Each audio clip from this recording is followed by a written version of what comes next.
ও বাবু, কিছু ভিক্ষা দাও গো বাবু। ও বাবু, কিচ্ছু খাইনি গো বাবু। বাবা রে বাবা, একটু শান্তিতে দাঁড়াতেও দেবে না? দেশটা ভিখিরিতে ভরে গেল। না, ছ্যা, 2 টাকা? 2 টাকা আবার কেউ কাউকে দেয় নাকি? ভিখিরির মুখে আবার বড় বড় কথা। নিলে নেবে, না নিলে না নেবে। আমার কাছে খুচরো নেই। খুচরো নেই? দাও দেখি, আমি দিচ্ছি খুচরো। তবে 10 টাকা আমাকে দিতে হবে কিন্তু। 10 টাকা ভিক্ষা? এ কি মগের মুলুক নাকি? 10 টাকা রোজগার করতে কত খাটতে হয় জানো? হাহ, যাও যাও, 10 টাকা ভিক্ষে দেবার মুরদ নেই, তার আবার বড় বড় কথা। বললাম খুচরো নেই, সব বড় টাকার নোট। এই দেখো 500 টাকা আছে। 500 টাকা খুচরো দেওয়ার মুরত তোমার? একটা মাত্র 500 টাকা, তাতেই এত গরম? দাও দেখি কটা 500 টাকা আছে। তুমি ভিখিরি নাকি ডাকাত? আমার 14 পুরুষের কাছে কখনো এত টাকা ছিল না। কই, দাও টাকা। টাকা দেবো? ছাই দেবো। বেটা, বলেছিলাম না তোর মুরদ নেই। 2 পয়সা রোজগার করেই এত ফুটুনি। কাল থেকে আমার পাশে বস ভিক্ষে করতে, অনেক বেশি রোজগার হবে।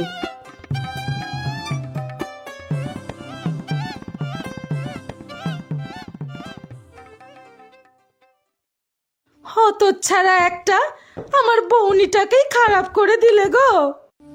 ও মাসি, কি হলো? এত চিৎকার করছেন কেন?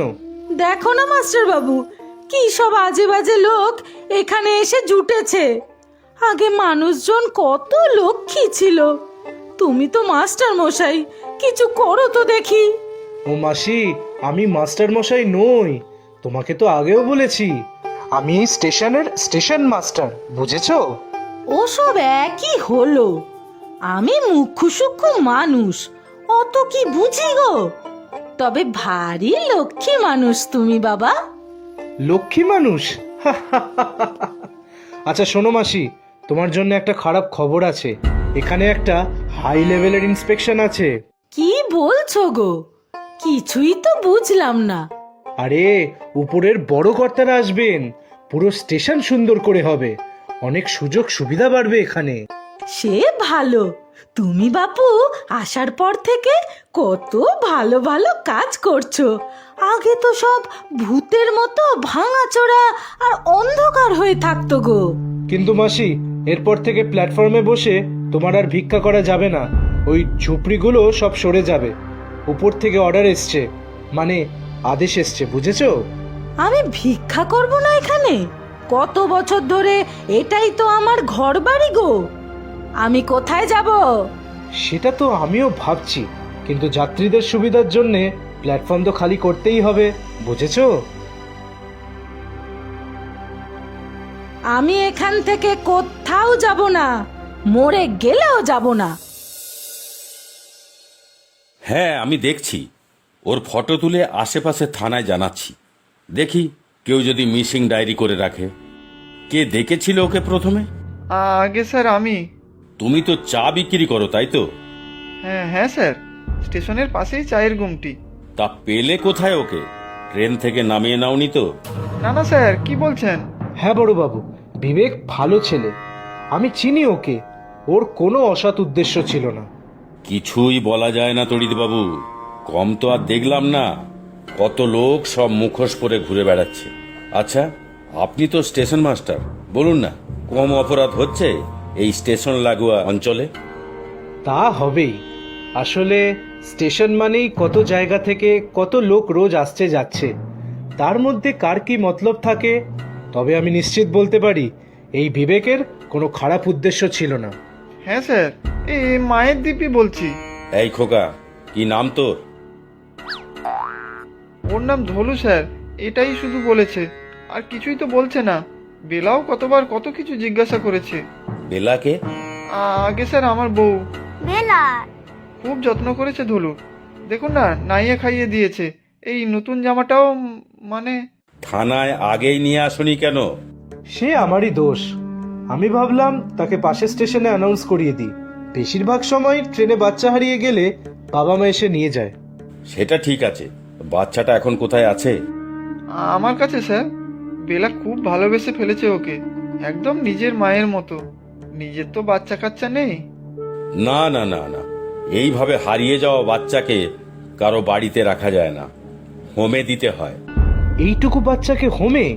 ও কিন্তু বিবেকদের কাছে খুব ভালোই আছে। আমি নিজে ওদের বাড়িতে গিয়ে দেখেছি। সেটা তো ঠিক আছে, কিন্তু আইন তো সেটা মানবে না। যদি ধরুন ওর বাড়ির লোকেরা এসে বলল ছেলেকে ওরা চুরি করে নিয়ে এসে নিজের বাড়িতে রেখেছে, পরে সুযোগ বুঝে পাচার করে দেবে। না না, ছি ছি, কি বলছেন স্যার? ও স্যার, আপনি বলুন না। ঠিক আছে, ও থাকুক এখন তোমাদের কাছে। এখানে তো এরকম বাচ্চাদের হোমও নেই। তবে হ্যাঁ, ওর যদি কোনো অযত্ন হয় তবে কপালে দুঃখ আছে, কিন্তু সরকারিভাবে কোনো টাকা পয়সা পাবে না কিন্তু। না না, টাকা পয়সার দরকার নেই। যা সামর্থ্য আমাদের তা দিয়েই ওর জন্য যতটা পারি করব। নিজেরা না খেয়েও ওকে খাওয়াবো, দেখবেন। বাহ বাহ, দরদ তো একবারে উতলে পড়ছে। আর শোনো বাপু, আনঅফিসিয়ালি দেখছি কতটা কি সাহায্য করা যায়। সে আমিও সাহায্য করব। আফটার অল রেলেরও তো দায়িত্ব আছে। আর হ্যাঁ, ওর বাবা মা বা অন্য লিগ্যাল আত্মীয় খবর পেলে কিন্তু ওকে তাদের কাছে ফেরত দিতে হবে। তা জানি, কিন্তু বড় মায়া পড়ে যাচ্ছে ওর উপর।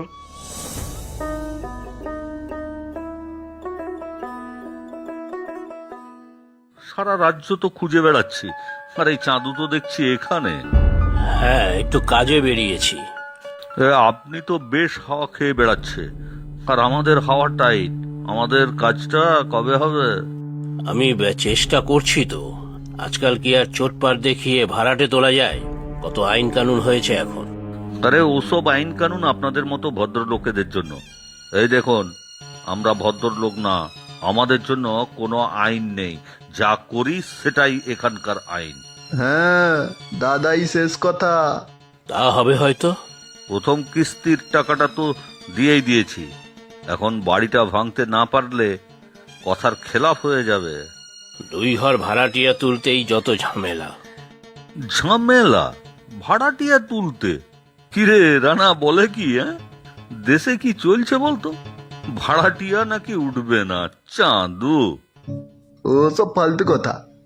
আসলে দেখো, এই দুলাল বাবুর তোমার অ্যাডভান্সের টাকা মেরে দেওয়ার তাল। না না, কি বলছো এসব? বাড়ি তো আমি খালি করিয়েই দেবো বলেছি। তাহলে আর দেরি কেন? কালই আমি লোক পাঠিয়ে বাড়ি ভাঙা শুরু করব। নতুন ফ্ল্যাটের কাজ শুরু না হওয়া পর্যন্ত কোনো খরিদ্দার মাল্লু ছাড়ছে না। না না, কাল হবে না। ওরা কত পুরনো ভাড়াটিয়ে আমার। আমি বলেছি বিবেক বড় ভালো ছেলে, ঠিক দেখবে, ছেড়ে দেবে বাড়িটা। ওই বেটা চাওয়ালার বড্ড পায়তারা বেড়েছে। কাল তো দেখলাম কোথাকার কোন একটা বাচ্চা জুটিয়েছে। সেটাই তো চিন্তা বাড়িয়েছে আমার। ওদের নিজেদের থাকার জায়গা নেই, তার উপর আবার একটা ছোট বাচ্চাকে নিয়ে কোথায় যাবে? আপনি দাদা নিজের চরকায় তেল দিন। আজই বলুন ওদের বাড়ি খালি করতে, না হলে আমি দেখে নেব। আমাদের কিন্তু মুখে নয়, হাতে কাজ করতে হয়। 2 থাপ্পড় দিলে ওই বেটা চাওয়ালা এমনিই বাড়ি ছেড়ে পালাবে। না না, মারামারির মধ্যে যেও না। আমি যাচ্ছি বিবেকের কাছে।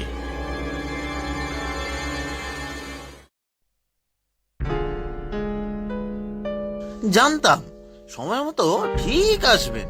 শকুন তো মরার খবর পেলে ঠিক আসবে। এই, মুখ সামলে কথা বলো। আমি এই বাড়ির একমাত্র জামাই।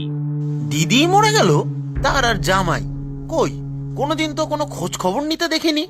আজ ঠিক চলে এলেন সম্পত্তির বকরা নিতে, তাই তো? কেন? যদি তার জন্যই আসি তাতে অন্যায় কি? তোমার বাবার সম্পত্তিতে তোমার যতটা অধিকার আছে ঠিক ততটাই তোমার দিদির। দিদি বেঁচে থাকলে নিশ্চয়ই দিতাম। আপনার জামাই হিসেবে নিশ্চয়ই কোনো অধিকার নেই। আমার না থাকুক, তোমার দিদির ছেলের তো আছে।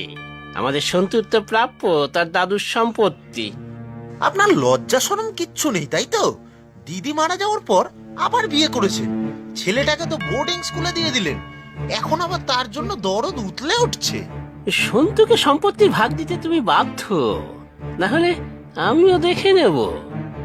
যা করার করুন, এখন মানে বিদায় নিলে খুশি হব।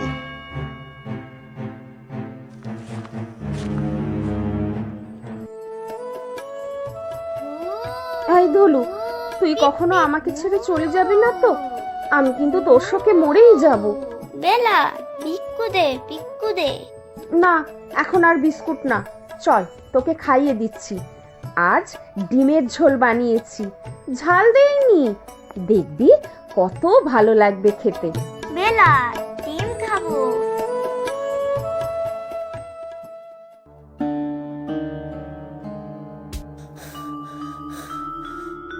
কি গো, কি হয়েছে গো? সর্বনাশ হয়েছে গো বেলা, সর্বনাশ হয়েছে। সে কি?